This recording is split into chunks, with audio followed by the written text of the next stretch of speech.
right, everybody. I see some people rolling into the chat. Hello, and welcome to the Apex Stream Gaming channel for a new series we're running highlighting some of the tips and tricks around working in tech and gaming, as well as interviews with successful professionals in the tech and gaming industry. Today's conversation is breaking into the gaming and tech industry, pretty much exactly as I set up earlier. Today we've got two absolute heavy hitters of the industry with us from Apex Systems. We have Nathan Hasek, lead recruiter, actually the top recruiter at Apex for gaming placements with 3 years working in the gaming space, and Anuj Bajaj, delivery lead with over 14 years in the biz, the OG, the TCR man himself. Hi, everyone. How's it going? Good, brother. Thank you for having us today, man. Excited for this. Me too. I'm excited to take a little bit more of a back seat and listen to you guys talk about it, because this is something kind of outside of my area of expertise, but it is within both of your area of expertise. I wouldn't say it's too far out of your area of expertise. You know what's good. This is your world too. We're in your domain right now. That's true. That's true. And Nathan and I were talking a little bit earlier too about just how gamified everything is in cybersecurity. So it really runs a parallel line. Game development and cybersecurity there's a lot of like gray area between the two. There's a lot of game developers writing some malware, and there's a lot of automation specialists on my side that are avid gamers for sure. I guess to give everyone kind of like a rundown as people are joining in, typically we do a semi-annual esports tournament where we get together with a wonderful group of competitors to help support the American Cancer Society and raise money for cancer research. We have raised, I think it's like $15,000 so far. Apex is like in the millions at this point for ACS. It's such a cool thing that we do. I have loved working this for years, and now we're trying to kind of expand the channel a little bit. A lot of the talking points that we ended up just chatting about in these tournaments were like, why don't we turn this into maybe like a series of videos where the people who watch for the gaming and want to get involved can start to learn some of the insights that they wouldn't normally get to see. I think this is really cool. I'm hoping this takes off a little bit more. We've got kind of like some questions to run through. You guys ready? Can I start diving in? Let's do it. Go for it. So, Nathan, I'll send you the first one. What are some of the main roles that Apex hires in the gaming world? Good question. I would say we touch on a little of everything, or at least it seems to be that way. We've touched from anything within production, engineering, design, art, and then even a little bit of like marketing and like localization. But I would say the typical roles we're seeing, at least across our clients, is a lot of like production face roles. So anything like production coordinators, associate producers, senior producers, and that's just like widespread across like some producers over art teams, design teams, back-end teams, localization teams, publishing teams, QA teams, like the full gambit. Production, I would say, is probably like our specialty here. We see it like every week. There's someone asking for another producer of all different levels. And then I would say next is probably engineering, mainly probably because of our IT staffing background. Yeah. We're going to see a lot of engineering roles. And again, it's kind of, they kind of come like cyclical in a sense. So like we'll kind of see like gameplay, then graphics, and rendering, the network, and then it's like UI, UX, and it kind of just goes in a circle and flows back. It's not really any, I mean, it's a little spikier than that, but it's not really ever like set. Like we'll see a couple graphics engineers, then UI, UX, and then network. But I would say kind of a good tip that I've seen is typically all different gaming companies always try to hire like the same type of role at the same time. So if like one company is looking for a network engineer, and like 2 to 3 weeks, another one will be looking for that. So, but I would say besides that, it's mainly been engineering, production, and then we've done stuff in like technical art, animation, and then a little bit with like level and world design. I wonder why that is, that separate game developers would have sort of a similar development cycle that they've all established together. I wonder if that has something to do with like events within the industry and release schedules and things like that. Yeah, you know, release schedules. Because I would say always around this time, it's a little slow. Like a couple, like I would say April, May, it's a little bit slower. But like from January to March, it's all usually production. And then it gets a little bit slower, and then it's going to start getting into the art season.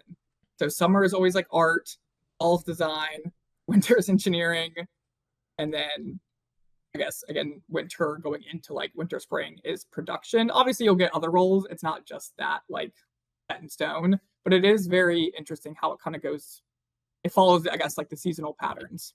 Do you One thing see? I want to highlight Oh, go ahead. Well, one thing I want to highlight with that is as people are listening in and they're hearing about all these different types of opportunities that not only, we service, but any game studio out there is looking for or hiring for, it's important to like find your specialization, right? I think one thing that's in common with most people going into this field is we all love gaming, right? Otherwise, this wouldn't be an avenue that you're trying to so heavily pursue because I think that industry is also rather difficult, right? And so you really got to find your specialization. And as Nathan mentioned, there's so many different areas, and so it doesn't have to be like I'm only can be a developer because I like games. I maybe know how to make them. It's finding the passion within it is what's going to make you good at it. So, like he mentioned, the art, the design, the programming, the support functions that come along with it. There's an area for really any type of skill set. It's just finding what you're willing to like put your time and energy into learning. And so I wouldn't go in with a total broad stroke of like I want to be in gaming. That's really hard with that mindset. It's finding the piece that you can contribute to and then like excel in that area as much as you can. Yeah, no, I agree 100%. I would say typically the people I am working with, definitely if they're already more tenured, like they're already in their niche, they're in their wheelhouse, like they know what they can do and how to do it, and they're very honest about it, which makes them go a long way when I'm just first talking to them. Because if they're like, oh, I can only do publishing, or like, this is my area, this is where I want to stay in, like it's kind of easier to connect them to a client and be able to sell that in with them because they are in that. They know their specialty and they're good at it and they have a passion for it. So definitely that's a good point. Well, that makes sense too, because even some of the job titles that you're mentioning too, like I think you said network administrator, which you need at every company, period. And so I think Anuj, you make a really good point that, and I fell victim to this for the longest time too. You think you want to work in gaming, and you're like, I better make games, I better develop games, and they need every job title over there as well. They need everything. Yeah, they need it from content moderators to IT support to marketing, community managers. Like, find your niche, and I would say run with that, and it will definitely help out. And if you're confused as to like what to do within the niche, like, hey, well, I want to do something in art or design, and you don't know necessarily what tools there are, one thing that I've learned is just looking at different job descriptions from our company or others, they generally list a set of tools or skills that are used in those jobs. And just by looking at those, you can generally get an idea of what that industry is working on. Is it, are they using ZBrush or Photoshop, or are they using, what is it, Unity or Unreal? And you can kind of see what a lot of these studios are putting their attention and focus into. And then you start working again on your craft in those areas to like find that niche of yours that you can contribute to. Have either of you noticed, maybe like more recently within the last year, any particular tech stacks that are being requested more than others? Oh yeah, I mean, at least in the gaming world, most things are moving Unreal, so C++. Definitely the bigger companies because they are trying to produce the best games, the highest graphics, the best quality. So I would say anything within like a platform console gaming is, and even PC is Unreal kind of more centric now. So that's like C++. And then, I mean, I could get really nitty gritty into it. I would say like within like art, there's a lot of like Maya, Blender, Houdini are now like the top 3 tools. Any role I see coming out in art, animation, those 3 are smacked on there. Not saying that all 3 are required, but one of those 3 you're always going to find nowadays. I think those tools are just so robust. Like you can literally plug Maya into any engine. You can plug Houdini and Blender into any engine, vice versa. You can build out tools within them and then build them out outside of it and then connect the outside to the inside, vice versa. And you can do so much with them that they're kind of like the leading tools in the industry right now. How about you, Anuj? Any new tech coming through? Yeah, for me, it's just more my personal knowledge, right? Most of the positions I recruit are not gaming specific. Like I'll touch on them occasionally with some of the work that we do with Microsoft and things of that sort, but most of my positions aren't like directly tailored to gaming that I support. But what Nathan is saying is like what we see, right? Like, I mean, Unreal, you kind of look at any new AAA studio, not even AAA, but any new studio that's coming out with a game, like they're highlighting Unreal 5 as like their major jump forward, right? And oh, look at what this does to the gaming world. And so that's just more on staying on top of like what's out, what's coming out, like and being diligent in just learning about that, right? So it for me, it's not that I'm seeing one specific skill set because mine is really varied all over the place. So very different than probably what Nathan experiences in terms of what he's focusing on. So I'll there's say, but a you see things, I go guess, ahead. and there's like in the, I know you work a lot more in the tech space, but Mhm. I feel like there's still like some similarities that might occur that you're seeing. Like I feel like Yeah, right so I now, mean, like go ahead. networking, right? Like networking is Yeah. such a big one. You'll look at these monster AAA titles that are like MMOs, or think of games like Star Citizen and all that are coming out that require these, large universes, and you have to have hundreds or thousands of players actively on them at one time. Like the networking space, we talk about security, as what Chuck alluded to earlier. The security space. If you're Call of Duty, you're probably trying to find somebody to fix the hacking. And on the other end, Are like that you that's just okay? Sorry. It's you're only either making the hacks or you're fixing them, one of the two. I'm not sure what's going on there, but in general, like you kind of just look at what every publisher or creator of game studio out there is going to need from an IT perspective. Is probably all really similar, right? Like they need the right. security measures, they need the networking side, and I think those are probably the two like standard core areas, but I'm sure there's many more that fall within that realm. So there's I've been really looking forward to this question that Erica put in here. That I feel like is kind of like a spot that we haven't quite touched on in our previous conversations like this before too, but like specific entry points. And I want to do like specific entry points for gaming, and then I'm sure all three of us know entry points for tech in general. I probably have 5 or 6 different job roles that don't require experience, that don't require a monster resume, that you can get an online cert for and get the job, and it's a foot in the door. And suddenly, like those things are pretty big. But Nathan, if you could start us off with like entry roles for someone that doesn't have gaming experience on their resume, any recommendations? Oh yeah, I'll take the number one answer, and this is probably across the whole entire gaming industry. It's QA. Most of the people I have worked with and have placed have started out in QA, and some of them are now graphics engineers, pushing pixels, doing low level coding. Some of them are now like executive producers. Some are even like technical directors. But I would say QA is such a good entry point because when you start in QA, you kind of learn gaming through testing. You're testing localization, UI, UX. You're testing all these different aspects and still working with like release management, cadences. Like, I don't know how to really explain it in a better way, but I think it's such a collaborative position. People from that role can kind of decide, do I want to get into engineering now, design, art, production? So I think it's a very good starting point, just because it gives you, I guess, more of a variety to choose from, and you're not just pigeonholed into being like, I only want to do technical art. Nathan, it's funny that you mentioned that because I'm turning 40 this year, so I'm gonna guess a little bit older than you young guns looking kids out here, but a little bit older. QA, it hasn't changed. Like that was when I was young, I also wanted to enter the gaming world, different 25, 30 years ago than what it looks like today, obviously. But those were like the initial entry level roles that you would try to get into is let me go be a QA tester here. Even if it paid at the time 10, 12 bucks an hour, that was the thought process of how do I get my foot in the door? And that seemed like the easiest transition even then was looking at QA based roles.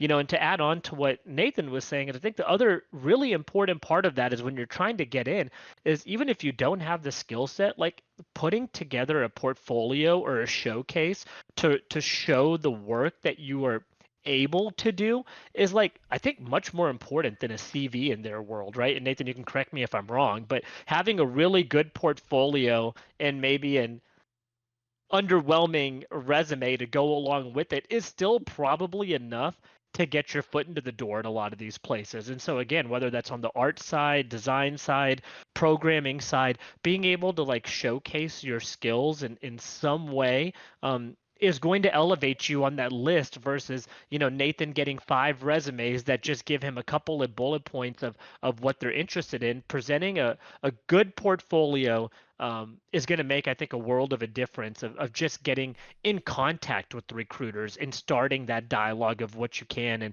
are able to do. I No, think I that's a agree. really I'll good tell you, point. I love a portfolio, to be honest. I love a good portfolio, a website. Like, that is the first thing I'm going to look at over your resume. Unless if you're maybe in like a very nitty gritty coding type position, the resume kind of helps as well. But like even having a GitHub link helps.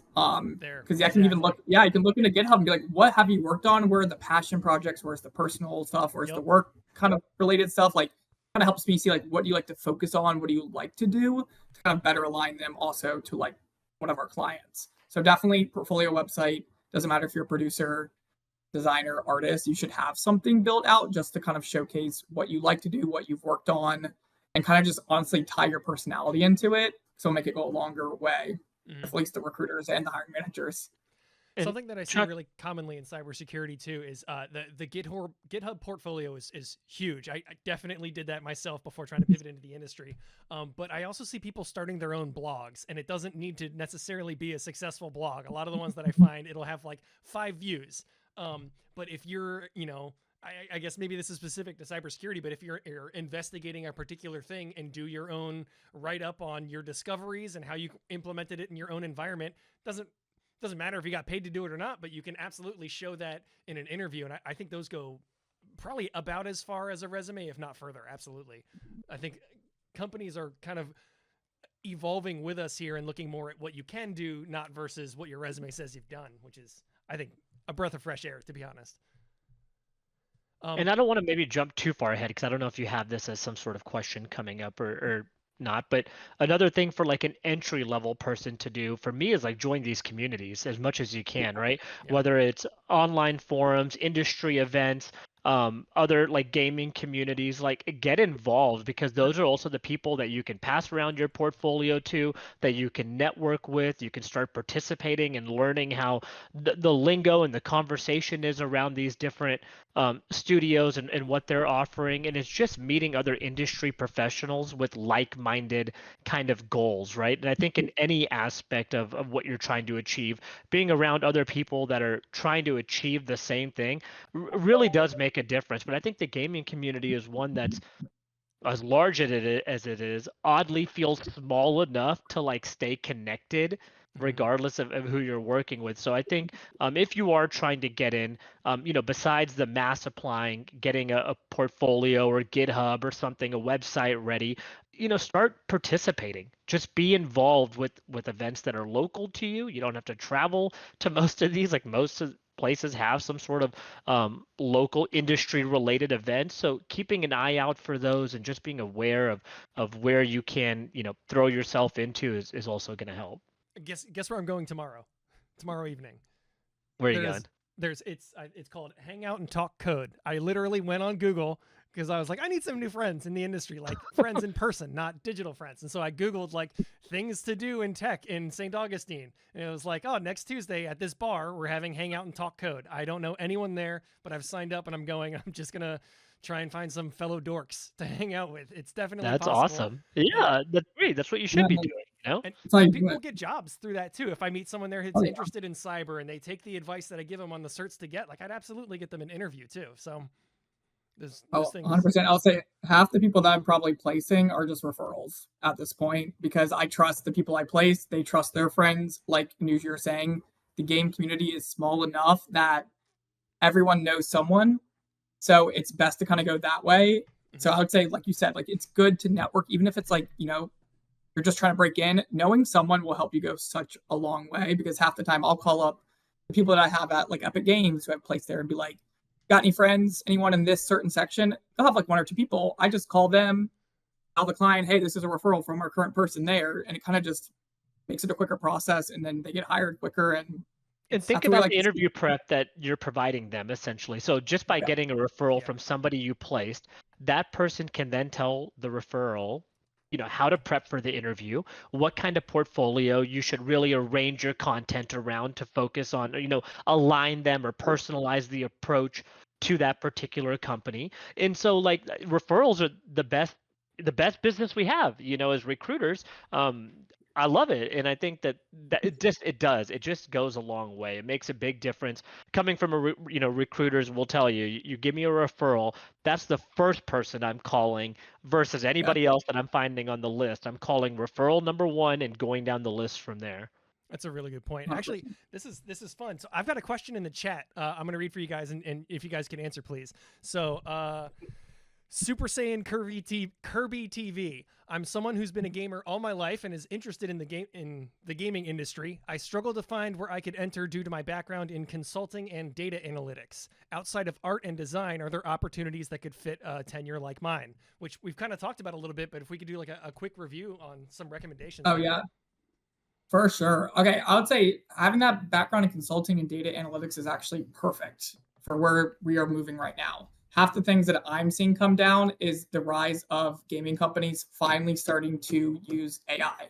And I'm not talking about like AI NPC combat systems. Like they're trying to start implementing AI into their localization, into the telemetry, and on that side of things. So I would say having that background is great. Definitely reach out to me after. I see a lot of our clients using that. Like that's the biggest thing because they'll have, I don't want to like name drop any clients or anything, but like they're basically there's all these different like pipelines within each of their specific games, and a lot of them are trying to tie it together to make sure that they can look at player insights the same way and like player reviews, content moderation to a certain level, and then how they can actually put AI into that to basically like automate and then I guess like almost streamline some of the reviews so that they can come in and like almost like a Jira ticket and be like, on this game we're suffering from this. Like there's too many hacks here, there's too much cursing here, or like people aren't happy or satisfied at this level.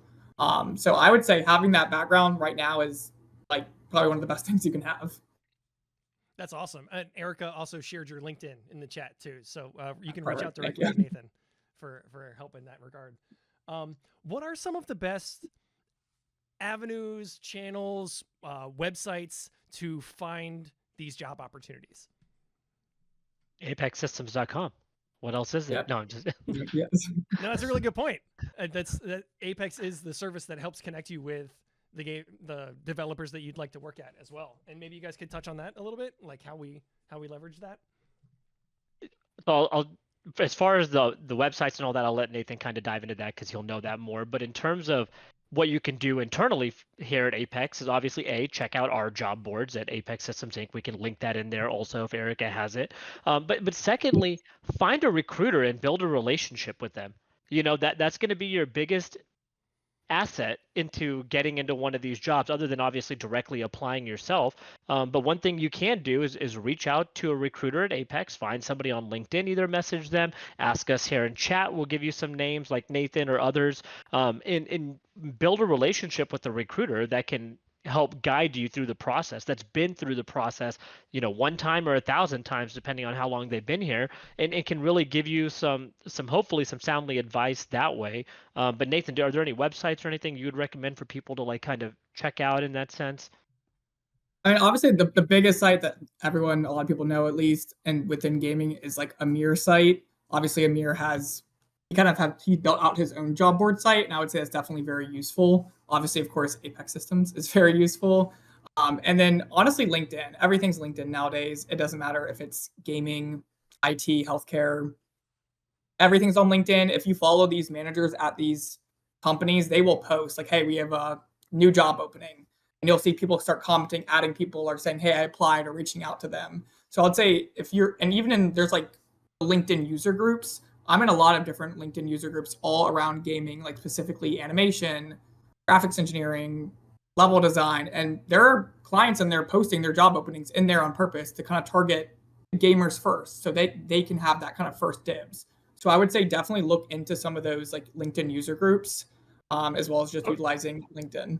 Reddit's obviously also a place that maybe you don't look at for traditional jobs as much, but there are so many large gaming communities out there, game development communities, art design communities, that you can also like, throw your resume out onto or start discussions on there. And so I know that's more forum like based, but you can also use that as a tool to help you find work. Yeah, same with like even Twitch Discord. I know there's like recruiting groups in there and like super user groups. Honestly, any forum, find where the gamers are, throw your resume out, definitely would work. But I would say like LinkedIn, and also just like branding yourself on LinkedIn will go a long way, and just making connections through that. I think that same networking recommendation from before, I have absolutely joined Discord servers of, local city name, cybersecurity, whatever. And if you're in there for a month, at least one person's going to post, hey, my job just opened up this job opening if any of you guys are interested and do this kind of stuff. I mean, you come across these things as you're getting active in these industries. I was I playing Destiny with Chuck the other day, and he was just spamming his resume in chat, while we were actively playing, just to see if it hit a developer's desk or something. So there's many ways to go about it. Yeah, it still hasn't worked. I haven't heard back yet. I Not thought they yet. were gonna get me on for Destiny 3, but not yet. So I really like this next question. I'm actually going to tailor it a little bit because we did jump the gun and discuss this a bit. So the question is, with there being a lot of talented people pursuing these jobs, you need a leg up. What tips can you share around how to stand out and gain an advantage in the competitive gaming and tech market? So we talked about having the portfolio, about doing things and networking and whatnot. What about specifically for LinkedIn? Nathan, you mentioned LinkedIn is really big. What can you do to make your LinkedIn profile different, or what can you be doing on LinkedIn to make you stand out? Yeah, no, that's a good question. Definitely, since LinkedIn is like the new Instagram, Facebook of like obviously the career, the industry there. So I would say, just starting out, you want to have at least a profile picture of yourself. You can be far away, you can be laughing, smiling. I personally do not think it needs to be that professional. Like I don't care if you're in a tie or a bow tie or on a mountaintop. But I think just having that picture kind of humanizes yourself, and you're not just a number in the industry or a cog in the machine. Like you are a person. So I recommend definitely like setting up a real LinkedIn, connecting with mutual friends or just people you're interested, following different gaming accounts, as well as even start posting on it, joining user groups, kind of setting your little tagline, what you've done, setting up experience, even if it's like volunteer stuff or your interests, because there's all different sections you can add to it. But I think a big thing for at least recruiters and even like outsourcing agencies is LinkedIn. Like we want to see you as almost like a human. We want to see what you do, what you're interested in, your about me section, what you've done obviously experience wise. So you can kind of build out your resume that way and even see like, oh, this guy posts once a month, commenting on other people's posts, giving them advice or doing this. I see that he's following Amir. So I know he's very much interested in the gaming community. I see he follows ArenaNet. So like maybe he's interested with Guild Wars. So there's definitely like little things that you can just do to kind of make your profile pop out, because a lot of people still to this day don't have a profile picture. They don't post anything. They don't have a background, and it's just not as, I guess, like almost like relatable. Like I want to reach out to the person who I can see them and kind of connect with them already on that level. And even something as simple as setting yourself as open to network, right, makes a Yeah. big difference, and it makes you more visible in that regard. And so it doesn't make you look, for people that are worried. I had people say, "Oh, I don't want to look desperate," and I was like, "It's not what it's. You're looking for a job. That's what you're doing, And so You are a little making desperate. yeah, well, Okay. whatever you want to call it, right? Whether you really need the job right now for money reasons, or you're just looking for the right opportunity, and you're being picky, like that's fine too. It's just making yourself as visible as possible. So that's what the profile picture does for you. That's what the about me section does for you. Following the right types of people or organizations. Yeah, I mean, I think all of that stuff is great advice, whether you're looking to get into gaming or just a general general IT job with us that's not gaming related. It's still, that information is still just as useful. I would even say like, I know people hate putting the open to work sign on their LinkedIn, but I definitely recommend it, because half the time I feel like I'm just messaging those people. Because one, I know they're in the market. I know they're interested. Like if I have an opening, I know I'm gonna be able to connect with them and talk to them about it. So I definitely recommend it. And we can see on LinkedIn, like, how many people are getting sometimes those messages. And like usually the people open to work are getting the most messages versus other people. So my first I think it's a contact good as thing. well. Yeah, Yeah. same thing I do. But first people I'll reach out to are the ones that are open to work, and I'll hit them up and see the responses, gauge what I'm getting back, and then we move from there. But that's just our easiest entry into it. As a recruiter, we're also trying to make life easy for ourselves as well. And so when you see that, like that is a flashing light coming right at us. This person's looking to work.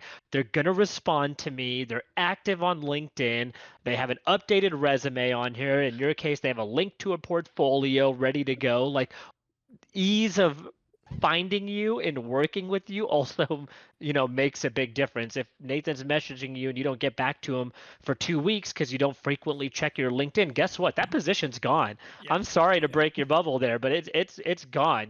So just being responsive, being quick about it, showing a sense of urgency, all of those things are going to benefit you. That's a really good Yeah, point. I think that's actually a good point to kind of bring up is because how the market is now, like most of the jobs that are opening up are very specific.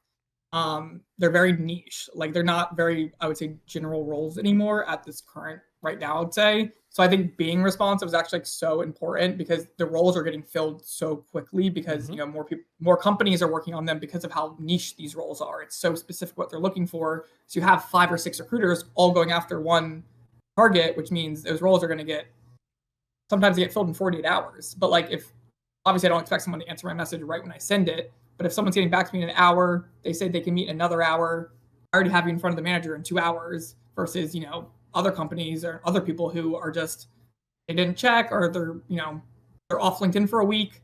They're gonna miss out on definitely some exciting opportunities. I have another question from the chat for you guys. Life Puncher asks, I do have a question. In a recruiter's eye, do certifications matter in a resume or on LinkedIn, like something from Coursera or something else? So certifications 100% matter, but it's not an end all be all. It's an enhancement of your skill set. So you still have to be good at the job, right? Like that's going to be the first criteria is being able to do the job well. But when you align resume A and resume B, same work history, same background, but resume B has 2 or 3 very relevant certifications. To me, that is a difference maker. If you're asking me, yeah, you can only call one of these people, or who you could call one of them first, it's going to be the person with the certifications. Not because I think they're more qualified, but there is a different level of commitment that they have taken on their own. Generally, it's not, unless it's like work sponsored type certification, but they went out of their way to go enhance their skills. That also shows me also a different level of like maybe not just the general knowledge, like they were able to get in depth with it depending on the level of the certification. Is it a level 1 or level 4 certification? So to me, certifications do matter, but only as an enhancement of your skill set. So it's not going to be, I wouldn't maybe tell somebody that's brand new like go get 10 certifications. No, like I would get some experience, figure out what you want to do, and then add a certification to highlight your experience and enhance that area. But yeah, it definitely matters. Trying to count how many certifications I have. I have 7 cybersecurity certifications. I was like, man, I think Anuja's roasting me right now. No, I think it's great. Like it's definitely it's a net positive. It's never gonna hurt you to have them. I just think it shouldn't be the number one focus for somebody entering. They should get that as they're evolving and finding a specialization that they like. So that way Yeah. the certification that they get is really beneficial for the job they're applying to or the niche skill set that they may have. But I 100% look at certifications as a positive. Yeah, and I think resources like Udemy and Coursera, I use them constantly. I mean, I use them to help pivot into the industry I'm in right now, and that was like taking a Udemy course on how to get a Network Plus certification. And now, by just saying Net Plus at the top of my resume, I no longer have to list 45 different skill sets. That person knows that I went through that exam and did those things and took it upon myself to do those also. I think those kind of translate the unspoken work ethic, the unspoken personal drive that I think Mhm. recruiters and hiring managers probably look for too. Correct me if I'm wrong, but I think that the certification doesn't just speak to, yes, I had the technical knowledge to pass this course. It also speaks to, I also had the drive to pursue self improvement on my own. I think that bodes well in a job interview. And I would say it's not to like switch off the certs in a way, but if you don't want to get a certification or don't want to spend the money there, there's definitely other ways. And I see that more in the gaming world, as in like personal projects. So like, if you're in art, like doing your own type of personal work or design work, or if you're programming, doing personal projects and even having it on your resume. I've sold in people because they had all the basic knowledge for this gaming company, but they wanted 1 or 2 specific things that they actually just did in a personal project. So I sold that in being like, he actually just did this recently. He's very interested in this type of work. He might not have it specifically at, X, Y, and Z company, but this is something he's doing and he's passionate about. And that is almost like a cert because you're obviously putting time and hours into it and it's going to reflect. So I would definitely say if you can't do the cert, try to do some type of personal project and at least try to highlight that somewhere on your resume or LinkedIn. And that's Yeah. such a unique difference between the gaming industry and like our traditional IT, right? Like somebody can come and tell me like I set up a full Cisco switch and router at my house, and unfortunately that doesn't mean anything for us, right? Like you have to have that real world experience, where in the gaming industry your portfolio is your experience, you know, like you can do that on your own and build out something cool and magical and something that's just different, and you're able to sell yourself with that. So I really love um that aspect of your world. You know, somebody can genuinely take the time on their own to create something special that helps them, you know, propel their career. And so it's very unique from the general world that I come from. We've got another question in the chat that is a little bit of a review of what we've already talked about. I'm gonna try and give like a synopsis of like my favorite hits, that the points you guys have hit on so far. Nocturnal for Show says, "How could I get into the gaming industry without any experience other than endless amounts of hours of gaming?" And I think a really poignant thing, Anuj, that you said earlier is the gaming industry is huge. To tell yourself I want to get into the gaming industry is overwhelming and not necessarily feasible because there are so many facets. Look at a game development company and the job openings they have online, or you look on LinkedIn and see the people that work at this company and find an area of it, a small portion of the gaming industry that excites you, and then pursue that. And then the next recommendations we had were networking well, build your own portfolio, take it upon yourself to do this work without the job, so that when you get to the interview, you can say, well, yes, I do have experience with Unity. Here's something I built on my own and posted on my GitHub and I host on my website. Those things mean a lot, and they can often mean as much as job experience. And as you're trying to get into the gaming industry, like playing games is great. It's a must, I feel like, to obviously do it. But there's a difference between like playing and liking games and like appreciating them for what they are. So like when I say that, when you're playing a game, you might just mindlessly be playing the game. But there is a different side to it of like what are what makes them stand out, or what are they doing differently than other games that I have played, and finding you know, something keen like that draws your attention, like might make you find an interest point or something that you want to pursue. But like when you're playing these games, try to look at it more than just a video game. You know, if you're genuinely trying to get into that field, right? Like the average gamer will not do that, but somebody that's trying to get into the field is when you're playing the games that you are playing. The benefit there is not playing the game, it's maybe learning something from it. So again, what are they doing differently? Why do they stand out? What do I like or dislike about the game? That's where the QA stuff that Nathan was talking about earlier, like that being the entry point, it's because that's kind of the mind of a gamer usually, is we're finding things that we don't like, things that work, things that are broken, or how do we break them a lot of the times, you know, is kind of the approach. And so that's where the QA aspect then comes in, of like if you have that approach while you're playing, you can probably transition to one of those jobs relatively easily and make an impact, like make yourself stand out. So don't just play the games, you know, make sure you're trying to get something out of it if you're trying to make a career from it. So Erica did leave a little note in here for me to share about my personal pivot into cybersecurity, and I will spare you guys the long details. There's actually just one story I want to tell you guys, because we were kind of talking about like finding ways to network earlier. when I first went back to college and got a degree in cybersecurity, and like very immediately realized like the degree does not mean anything. It's the experience. Like I think I got so much further with free online certs and a GitHub portfolio and a paper I wrote than I ever did with the degree itself. But there was one specific cybersecurity firm that I really wanted to get.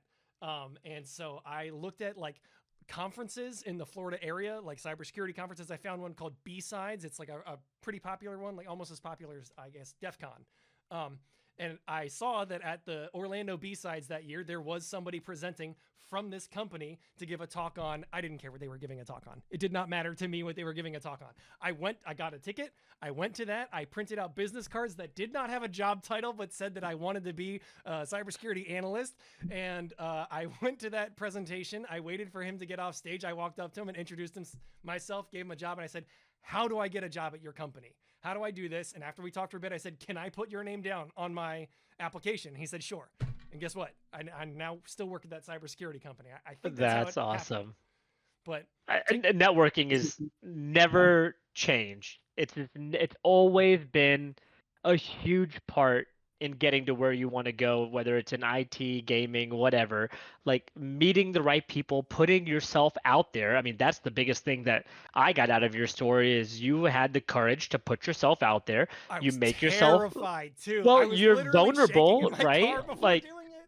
you don't know if you're going to get a good response, if you're going to get laughed. I mean, none of those things probably happen to most people, like getting laughed at and all that, but it's the fear inside of you that makes you think that. And so I think just you putting yourself out there, making yourself vulnerable, showing what you want, having at least somewhat of a clear idea of the direction you want to go in, like you made that happen. That wasn't luck that got you into this job. Like that takes a certain amount of bravado that you showed, and I think that's awesome. Like that's such a good story because It it was can cringe. apply He to definitely anybody. had a couple times where he was giving me a look like, "Who is this guy? Like, why is he Hmm. talking to me?" But But that's okay I think though. I that's mean, what makes it better. So you didn't like back down from that. Like you probably even saw it in his face, and you're probably like, "I'm gonna keep on going. Like I have to kind of just sell it at this point." But that shows like initiative. Like if someone I don't know ran to me on the road and like just started saying that to me, I'd be like, "Oh shoot! Like this person means business. They're serious. I can clearly tell they've done their research." So I mean, I think that's a really great story. Definitely keep sharing that one. we have a follow-up question from Nocturnal for show, and then I want to jump into our resources because we're kind of hitting the end of time here. The follow-up question is, what are some general entry-level positions someone with no experience could apply for? Nathan, your big recommendation there was QA, I believe. QA is a QA, great general yeah, entry. QA tester, manual tester, um, also like production coordinator. I think is also a good role. I see a lot of people kind of start nowadays like veering away from it because I know it's kind of heavily driven the title itself in the film world. But even if you let's say you want to get into gaming, I guess it's kind of another way to answer it real quick. You don't always need to start in a gaming company to get to gaming. You can start in film, production, gaming adjacent, which is like big tech, like Meta, Amazon, Microsoft. They all work and have little small gaming teams. Disney has gaming teams. A lot of these companies have gaming adjacent, is what I call it, where it's honestly a good start to get in there, start picking up some of the gaming technology and skills and tools, and then just moving over to an actual yeah. gaming company. I see a lot of people do that too. Like a lot of people I had started out in QA at Disney and then ended up at Activision Right. because it is very applicable. Awesome. Yeah, just get your foot in the door. That's the Yeah. main thing. Get your Get your foot foot in in the door. somewhere. Yeah. Start, whether it's customer support, if you're good at help desk, go do some IT help desk for one of these companies. There's Like nothing it wrong doesn't with wrapping matter. Just cables and answering phone calls. I it started doesn't in it help just desk. it doesn't matter. You know, you get in, you work hard, you show what you can do. That's then when the certifications that we talked about and all of that start to help you grow and develop down a path. But just get in the door.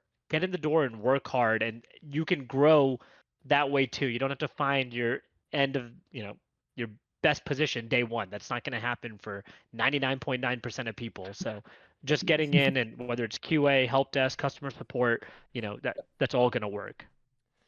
And then to kind of wrap us up, Erica's been dropping these in the chat too.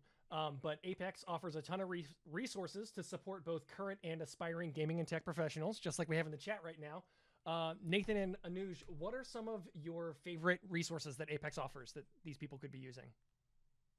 Well, I think obviously going to our YouTube channel and checking out like some of the other vlogs that we've done, such as this, to kind of discuss. I think another big one is just again, for me, it's reaching out and communicating with us, right? If I know that you're interested and you're looking, as you mentioned, showing an active, diligent approach to finding work, those are the people that we focus on and find first. And so, but yeah, just putting yourself out there. Yeah, I mean, I agree. I mean, all of them are very good to use. Like, I know a lot of my people use our resource page, and they will just email me over a couple of jobs that are posted.